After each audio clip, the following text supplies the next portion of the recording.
Welcome, ladies and gentlemen of the old world. I hope you're all doing well, and today, my friends, we're back with a showdown here between Bretonnia and Khorne. It's going to be Alberic versus the exalted Bloodthirster, coming in with a little buddy here. He's got his little baby Bloodthirster, and looks like he's going to be doing a build to counter the Trebuchet spam. So Blessed Trebuchets are actually really good, and if we take a look over at TotalTavern.com, you can see for some reason, nobody's playing Bretonnia in tournaments. I think some factions like Norska have upwards of like 40 or 50 picks since the launch of patch 2.1, and for some reason Bretonnia has only been picked like 5 or 6 times, and I suppose people may have been practicing them a little bit kind of behind the scenes, but I feel like people aren't really giving Bretonnia a fair shake. Now, I think a lot of maps really aren't great for them. Obviously, Cav is heavily diminished on maps like Death's Pass, Broken Lake Gully, where there's these narrow lanes that they can really just get spears and halberds and kind of pointy sticks in your way. But if we're talking maps like Itza, like Arnheim, I do feel like Bretonnia are relatively viable picks on those maps. So we'll have to see how this goes. It is going to be Blessed Field Trebuchets, and today we're facing off against the Great Umais, the Mountain King from, if you guys remember him from Warhammer 2, he was,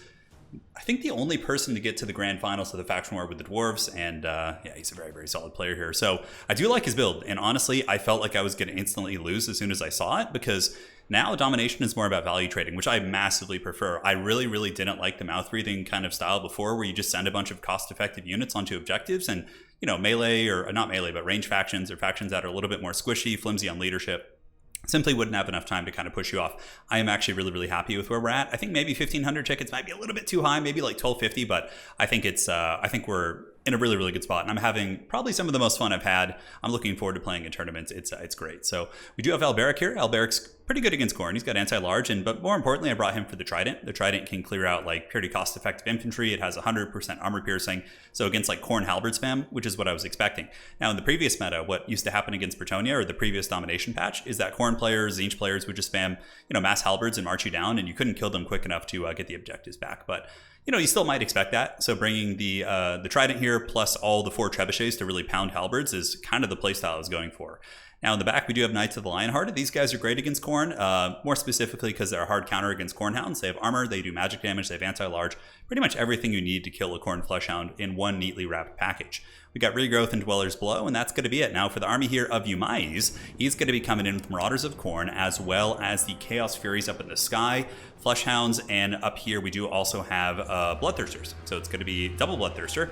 Very scary. I mean, Alberic will 100% lose. I mean, he couldn't even probably beat one Bloodthirster. The Bloodthirsters are just much stronger. 3,000 more HP, just higher combat stats. Alberic's cheaper, obviously. I think with the kit I brought him, he's about 2,000, and that Bloodthirster's probably like 2,800, so big trebuchet shots, man. Don't sleep on these. Trebuchets are actually really good at hitting things like wagons and heavy cav, and even lord sniping if it's like a big target. Like, I've seen games where Vampire Coast has had Celostra demolished by Blessed Trebuchets. It's pretty hilarious for sure. Now on the side, we do get some doggies trying to get in there. So the Fleshhounds do take the charge. And the reason why he took the charge here is because I was defending with Yeoman, right? So he's like, okay, that's going to be a favorable trade. But honestly, he was pressuring me pretty hard from multiple angles, and I couldn't stop everything. So I was like, oh, well, some of the trebuchets are just straight up going to have to die. So he really caught me off guard with this build, I have to say.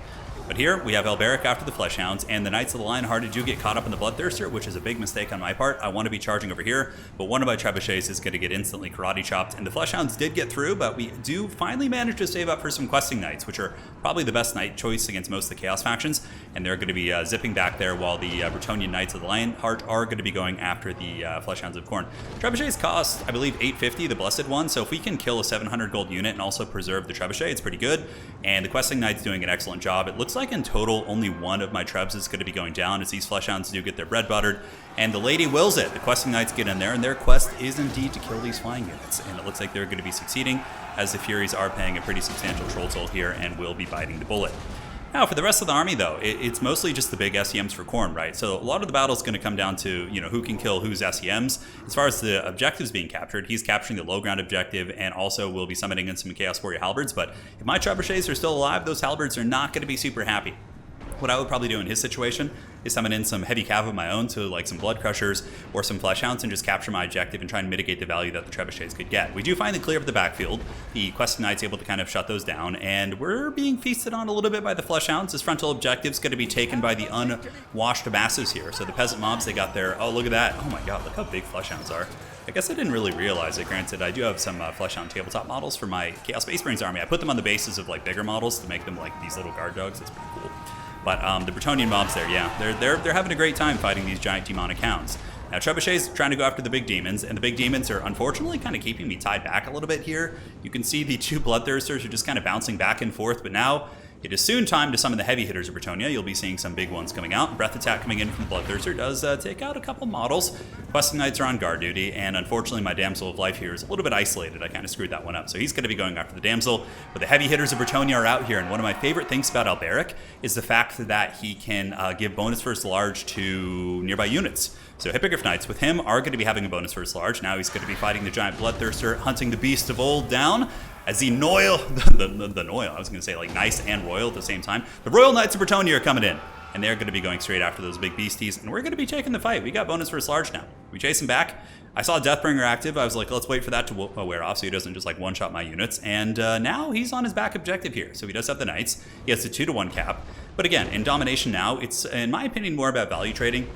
Which is, you know, I mean, the objectives are still important. I know you haven't seen too many on the channel so far because I haven't uploaded too many games in the new patch yet, but I've had several games that have been decided by the objectives. When you're playing somebody who's like equally skilled and you're, of course, trading relatively evenly, the objectives really can be the differentiating factor. But trading is more important in terms of value, which I really like. I really disliked games where, you know, again, you just like swamp onto the objective, and certain factions were just terrible. I feel like every faction is more or less viable. Melee is good, but it has its weaknesses. Ranged is good, but it has its weaknesses. A lot of it's going to come down to the map, and that's on a good tournament host to be hosting maps like, you know, putting in Grove of Slaughter, putting in maps that have more line of sight, perhaps even mixing in like Galleon's Cove and Crossing of Sea of Claws, where objective like shooting and open field barrages don't work.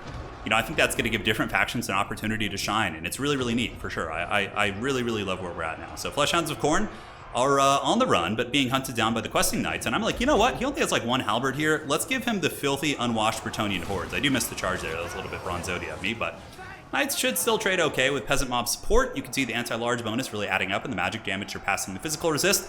And the one halberd wasn't able to do it. So we do get the cap, but he's still very comfortable down here. But this is something Bretonnia is really good at, is like hammering side points. They have really good, you know, cost-effective killy cav. And you can see the blessings of the lady are upon these marauders. A big charge coming in right here. Brutal one. And those marauders do just get shadow realms by these giant great weapon cav. It's so cool to see the Bretonnia Knights actually shining against a really solid faction, right? Khorne is in the new patch, so patch 2.1, which is where we have the current domination rendition.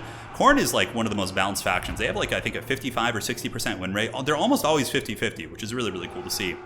And they have a really good spread. Like, they don't have any one faction outside of maybe Tomb Kings that punishes them, but Tomb Kings are probably one of the strongest factions in the game right now with, you know, their massive healing they get, as well as some of the bugs they have with infinite ammo, which, of course, we're going to be looking to get fixed soon here. So Royal Hippogriff Knights chasing down the Exalted Bloodthirsters, and he's just been, like, sitting back here, charging my trebuchets, shutting them down, and honestly, he's occupying a lot. I have 4,000 gold back here. He has about 4,600, but it is keeping my big monsters away and allowing his, you know, goon squad to move up and really press me back. Because without my heroes and my big heavy cav, I can't really deal with his marauders even, or, you know, more importantly, his chaos warriors with halberds. Those guys are pretty scary, right? So we need to find his demons and trap them in a bad situation. We have 2 halberds online. 2 of them did get taken off, and we will be remanning these right now. Now, down in the low ground, the quest has been completed. The Mounted Yeoman looking to kind of level up here. The Questing Knights chased off the Marauders, and now I just have some Mounted Yeoman taking the objective. So that'll kind of help us to stabilize a little bit in terms of the objective game. You don't want to like wait too long. It can really get away from you, especially if you're like a Cathay or Dwarf player. I played a lot of games against people who like to play those factions, and sometimes they sit back for too long, assuming they can just value trade nonstop, and then they end up losing the game on objectives. So I've had that happen a lot for sure. And it's certainly a little bit easier to calculate, right? If you're on one objective, you just look at how many points you need left, and that's how many seconds you need essentially to win the game, because it's 1 per second.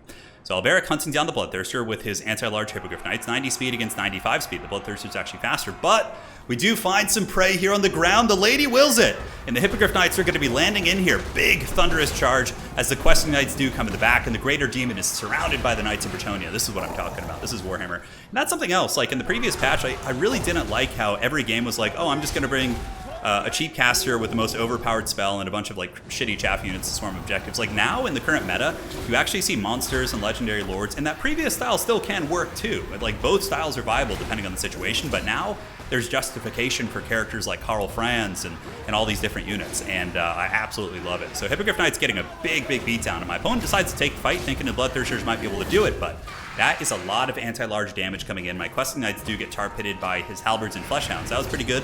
And the trident Manon's going to be going down and giving these guys a little bubble bath right here. So here it comes. And yep, splashing those Khorne warriors, doing some decent damage against their armor, while the trebuchets try and support the Lord. And you can see the mighty bloodthirsters are not winning the duel. Negative leadership here. He's going to be unstable. The other one's a little bit trapped up here. But Alberic is going for the kill. He's going to be pouring some wine on this demon. Bloodthirst is active, giving him speed, 109 speed, but the Hippogriff Knights and Alberic trying to force path through, but we're not quite able to get there. Now, for the objectives, we do see Furies moving in, going into the backfield, maybe looking to dive some of the trebuchets, and we are going to be dropping Dweller's Blow here. So Dweller's is a very strong spell, and it will do a lot of damage here. Hippogriff Knights do manage to get back up in the sky, and we do finally take down the Greater Demon. The Brave Knights are able to do it. The Companions and the Exalted Bloodthirster will be falling into the pits of hell, while the Dweller's Blow continues to do some decent damage below. Yeah, I'm in cleaning up the Marauders. Objective 3 is owned by us. And now that the two big demons were kind of conquered, I felt like we were in a pretty comfortable position this game. Granted, he still had a fair amount of units that were relatively strong, but we do have a big advantage now. Granted, he does still have his Sauron. You know, Morgoth has fallen, but Sauron is still here. The Bloodthirster is still pretty fighty. And let's look at the value he's accrued this game. Yeah, about 1,400. He cost, I think, 2,000 for the Bloodthirster, so he's a pretty expensive investment. Certainly needs quite a bit to pay for himself here. Men-at-Arms trying to fight off Furies. And the Khorne infantry are just massively out-trading me, right? It's to be expected. Knights Errant's trying to hold back these Flesh Hounds and these Marauders, but not going to be a great trade. Thankfully, the side objective's in our control, and if Khorne tries to take it, we can respond pretty quickly. We do summon in a Trebuchet here, and our other Blessed Trebuchets are going to be shooting back as Khorne continues to stuff us, and looks like we are going to be losing our back objective, so pretty scary. Points are even though, so I had the 2 cap on him for a while, so felt kind of comfortable there. So I was still really just hyper-focused on killing his value pieces, because once the big demon is fallen and Alberic is kind of free to rampage and terror out some of these Khornate units, that's going to be very, very strong. And you can see here the Bloodthirster's crumbling, and once again, those Royal Hippogriff Knights are just so money, 2,000 value, so they did pay for themselves, and they also took a beating, right? Like, they paid for themselves while fighting some very, very hard opponents here. So Fleshhound's getting in, Alberic's going to be trying to get away, just letting the demon crumble back to the warp. And hopefully I don't lose Alberic here. Fleshhounds, of course, might be able to get us around. I don't have too many reinforcements. Granted, some mounted yeomen might be able to come in and sacrifice themselves for their brave general. And the Knights of the Lionhearted, once again, leading the charge, backed up by Battle Pilgrims. So now's the time to summon in Pilgrims. Not because they can actually beat any of the Khorne units, except maybe the Marauders, but they give me sustainability. They have good capture weight, so it's going to give me an opportunity to kind of capture this objective back here. So Chaos Furies on their way. Basically just have to be like, all right, man, well, good night, sweet prince. Those trebuchets are going to die, so the Furies are getting back on those. I don't know if I have anything to defend them. I think I do, yeah. We had some Knights of the Realm kind of on standby, and I guess there's only, there's only 34 of them, so it's not like a ton of stopping power. But Khorne is definitely running out of steam. I was up on value by a little bit here, but not as much as you would think. Like, the value lead was only probably like 1,000 after killing those demons. You know, he killed my 2,000 gold unit. Alberic got really beat up. I do have access to healing, though, so the value can be a little bit deceptive, and we should be able to break the forces of Khorne off this back objective. Now, Khorne does have one big hoorah here. This is going to be their Minotaurs of Khorne, which actually, against Bretonnia, not terrible. 70 armor will mitigate a lot of damage from the classical anti-large counters, which are the Knights of the Realm. However, I do think that the Blood Crushers of Khorne, with the new domination and, again, these longer fights, I think Blood Crushers are probably a little bit of a stronger choice. Their 130 armor pretty much crushes any Bretonnian cav, with the exception of the Questing Knights, which they still beat, but it's still a pretty cost-effective trade for the Questing Knights. Like, Skull Crushers, yeah, the anti-large ones that are being rode by mortals, they do pretty well against Bretonnia and some of the early testing I've had, so... Yep, the fight is on here. Khorne is moving. We'll do a little bit of fast-forwarding as both armies kind of posture and regroup. We do our housekeeping. We unsummon the units we don't really care for. He kills one of my trebuchets. A little bit of back and forth there. So Bretonnia is going to be forming ranks, and the Bray Herd is going to be going for a flank. So as far as points go, we're about a little bit over halfway. I'm going to be just leaving Battle Pilgrims as well as some Questing Knights here and taking my Chivalrous Core over to the far side, because if Khorne gets this and holds onto it for too long, I could potentially just, get screwed that way. He does summon in some Marauders of Khorne with dual weapons, which will cut through Battle Pilgrims extremely cost effectively. They actually win and they cost less. That's pretty cost effective for him. But regrowth coming in on Alberic's going to be pretty big. He's kind of like Franz in that way. Franz is someone who really needs healing, but if he gets it, he is going to generate a lot of value this game. So Alberic up in the sky, and the Knights Errant going to be eyeing down some of the Chaos Warriors with halberds here. And the Minotaurs are getting ready to charge as well. We got Fleshhounds, we got the whole party, and the Cav, the Knights of the Lionheart, are going to be taking the charge. And they do charge into the Hounds. Granted, I had the wrong attack orders. I had it on the Minotaurs, that's why it's a little bit awkward. But still, they get on the right targets, and they do have Alberic backing them up. So really going to be trying to fight here, but there are a lot of anti-large Minotaurs beating on Alberic, which I really don't like. That's going to be hurting pretty bad, and this could be a big throw. Like, if he's able to if he were able to win this fight here and kill Alberic and drive down my Knights of Lionhearted and take the objective, you know, I could lose the game for sure. Like, the rest of my army is pretty beat, and he's still got, like, a lot of Marauders back here. So that's what's really crazy. These, like, new games just go so back and forth. Marauders of Khorne going to be charging in. The Minotaur is going to be pulling back, you know, having to fight Alberic. Certainly has been scary, but the Knights of the Lionhearted doing pretty well, but overextending a little bit into his infantry is quite problematic. Here we do have our Knights of the Realm defeat his Chaos Warriors with Halberds, which were basically at like 10%, so that was a pretty good fight for us. So we will be retreating back and summoning in more reinforcements here in a second, while the Trebuchets are going to just start bombarding his chaff units and trying to accrue value in case I'm in a desperate situation where I need to move up and capture Objective 2. You know, we're going to want to make sure we get that. So Knights of the Realm are on their way back in. Knights of the Lionhearted going to be committing to the fight, fighting shoulder to shoulder with the Knights of the Realm, and Alberic once again. The Duke of Bordelot is going to be getting that beautiful charge, taking down one of the Khorne Tors with his anti-large trident, raising the trident valiantly into the air. It's no Gall Miraz, but it tries its best. It's not like Fran's coming to rescue his men, because that's just like the best shit in the entire game, but it's close. It's close for sure. So Trebuchet is still shooting. Khorne pretty much throwing everything they can into the side engagement with the trident. Manon's going to be coming in, giving these filthy Marauders a nice little bath here. It does also discourage leadership, so it's pretty good at kind of breaking these type of units. It doesn't knock them over, though, which is interesting, but it does. Wow, -16. I didn't know it was that much of a discouragement. Wow, that's crazy.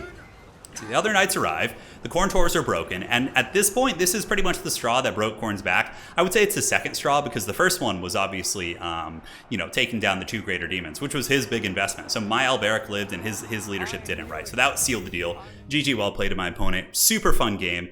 And we had a blast. Both of us after the game were like, man, that was so much fun. It was like so scrappy. And really it just came down to the Lord fight. Like, if his Lords hadn't gotten caught, like, I could have been in some trouble, man, because I was struggling to get momentum and push out. And his initial build was really good against me, actually. Like, he pressed me. He actually outvalued me in the beginning. It wasn't until I caught his Lord with the anti-large Hippogriff Knights that the game went like it did. Yeah, crazy stuff. And I think he also mentioned that he would probably cut these guys, cut the Minotaurs there and try something different. Anyways, GG, well played. Hopefully you guys enjoyed that one.